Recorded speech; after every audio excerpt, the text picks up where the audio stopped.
British east India company അവസാനത്തെ തഞ്ചാവൂർ മറാത്ത രാജാവായ തഞ്ചാവൂരിലെ ശിവാജിയെ സ്ഥാനഭ്രഷ്ടനാക്കുന്നതുവരെ തഞ്ചാവൂർ തമിഴ്നാട്ടിലെ ഒരു മറാത്ത രാജ്യമായിരുന്നു. തഞ്ചാവൂർ മറാത്ത പാലസ്.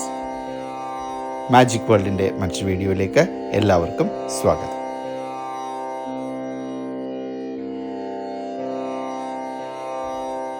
മറാത്ത യോദ്ധാവ് രാജാവ് ഛത്രപതി ശിവാജിയുടെ അർദ്ധസഹോദരനായ എക്കോജി അഥവാ വെങ്കോജി രാജെ ഭോൺസാലയാണ് ഇത് സ്ഥാപിച്ചത്.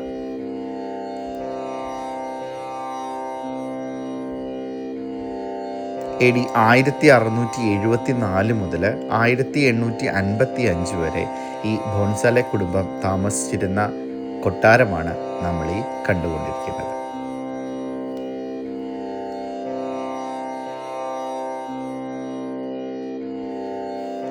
ധാരാളം കെട്ടിടങ്ങളുടെ ഒരു സമുച്ചയമാണ് നമുക്ക് ആ കൊട്ടാരത്തിൽ കാണാൻ സാധിക്കുന്നത്. വളരെ അധികം ഒരുപാട് കെട്ടിടങ്ങൾ പരന്നു കിടക്കുന്ന ഒരു കൊട്ടാര സമുച്ചയമാണ് ഇവിടെ കാണുന്നത്. അവിടെ തന്നെയായിട്ട് നമുക്ക് Saraswathi Mahal library, royal palace museum, Sarfoji memorial hall, Durbar hall, art gallery, bell tower, Sangeetha Mahal, അങ്ങനെയൊക്കെ പല സംഭവങ്ങളും അല്ലെങ്കിൽ പല ഹാളുകളും നമുക്ക് കാണാൻ സാധിക്കും. ഇത് അന്നത്തെ കാലത്ത് ഉപയോഗിച്ചിരുന്ന ഓരോ ഹാളുകളെ ഇന്ന് ദർബാർ ഹാൾ അങ്ങനെയുള്ള ഓരോ ഹാളുകൾ ഇന്ന് മ്യൂസിയമാക്കിയൊക്കെ മാറ്റിയിരിക്കുന്നതാണ് കാണുന്നത്. ഇപ്പം നമ്മൾ കയറി ചെല്ലുന്ന ഭാഗത്തെ ആർട്ട് ഗാലറിയാണ്. ഈ ആർട്ട് ഗാലറി ശരിക്കും ദർബാർ ഹാളായിരുന്നു. അതായത് സർഫോജി രാജാവിൻ്റെ ഒരു പ്രതിമയാണ് അവിടെ നടുക്കായിട്ട് സ്ഥാപിച്ചിരിക്കുന്നത്. അന്ന് സഭ കൂടുന്നതുമൊക്കെ ഇവിടെ വെച്ചായിരിക്കാം.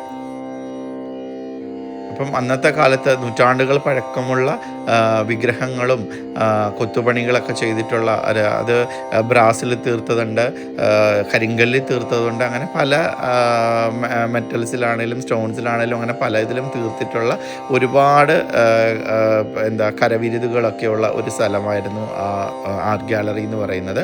അതിൽ ആ ദർബാർ ഹാളിൻ്റെ മേൽക്കൂര എന്ന് പറയുന്നത് ഭയങ്കര ഭംഗിയ ഡീറ്റെയിൽ ആയിട്ട് അവിടുത്തെ ചിത്രപ്പണികളൊക്കെ ചെയ്തു വെച്ചിട്ടുണ്ടായിരുന്നു. അതുപോലെ തന്നെ അന്നത്തെ കാലത്ത് ഉപയോഗിച്ചിരുന്ന നാണയത്തിൻ്റെ ഒരു ശേഖരം അവിടെ ഒരുക്കിയിട്ടുണ്ടായിരുന്നു. അതിൻ്റെ തൊട്ടടുത്ത് തന്നെയാണ് ഒരു നടരാജ ഹാളുണ്ട്. അവിടെ different types of Nataraja posters, നമ്മൾ കണ്ടിട്ടില്ലാത്ത ടൈപ്പ് വരെ നടരാജ പോസ്റ്റേഴ്സ് അവിടെ വെച്ചിട്ടുണ്ടായിരുന്നു. അത് പക്ഷേ ഭയങ്കര ഭംഗിയായിരുന്നു കാണാനായിട്ട്. അതെല്ലാം ഗ്ലാസ് കവറൊക്കെ ചെയ്ത് വെച്ചിരിക്കുകയായിരുന്നു. ഇത് ആർട്ട് ഗാലറിയുടെ ബാക്കിയുള്ള ഭാഗമാണ്. പിന്നെ ഇതിൻ്റെ തന്നെ മറ്റു വരാന്തകളിലൂടെ നമ്മൾ പോകുന്ന ഒരു പാസേജ് ഉണ്ടല്ലോ, ആ ഭാഗത്തും ഇതുപോലെ തന്നെ ധാരാളം ഈ പ്രതിമകളും കാര്യങ്ങളുമൊക്കെ വെച്ചിട്ടുണ്ടായിരുന്നു. അപ്പം അന്നത്തെ അവരുടെ കരവിരുതുകളൊക്കെ ആയിരിക്കാം ഈ കാണുന്നത്. ഇപ്പോൾ കാണുന്നത് അതിൻ്റെ ടെറസ് ഏരിയയാണ്. നമ്മൾ മേളിലേക്ക് ചെന്ന് കഴിയുമ്പോൾ അവിടെ കാണുന്ന ഒരു ടെറസ് ഏരിയയാണ്. അതുപോലെ തന്നെ ആ മേളിലേക്ക് ചെന്ന് രണ്ടാം നിലയിലേക്ക് നമ്മൾ ചെന്ന് കഴിയുമ്പോഴത്തേക്ക് അവിടെ ഒരു വലിയ തിമിംഗലത്തിൻ്റെ ഒരു അസ്ഥികൂടം പ്രദർശനത്തിനായിട്ട് വെച്ചിട്ടുണ്ട്. അപ്പോൾ ഈ തിമിംഗലത്തിൻ്റെ അസ്ഥികൂടം എന്ന് പറഞ്ഞാൽ എന്നെ സംബന്ധിച്ചിടത്തോളം ഞാൻ കണ്ടിട്ടില്ല, ഞാൻ ആദ്യമായിട്ട് കാണുകയാണ്. അപ്പോൾ അത് ഭയങ്കര വലിയൊരു ഇതായിരുന്നു. അപ്പം അതൊക്കെ നമുക്കൊരു പ്രത്യേക അനുഭവമാണ്, നമ്മളിതൊന്നും കണ്ടിട്ടില്ലല്ലോ.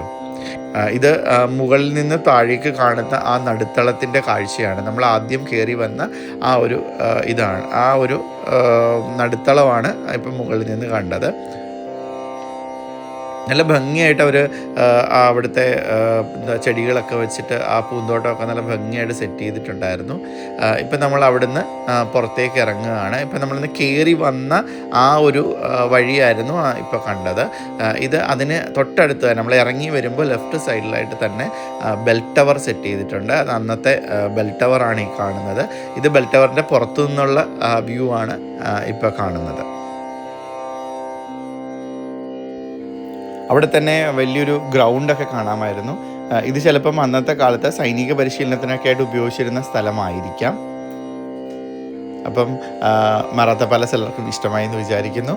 മറ്റൊരു വീഡിയോയുമായിട്ട് വീണ്ടും കാണാം.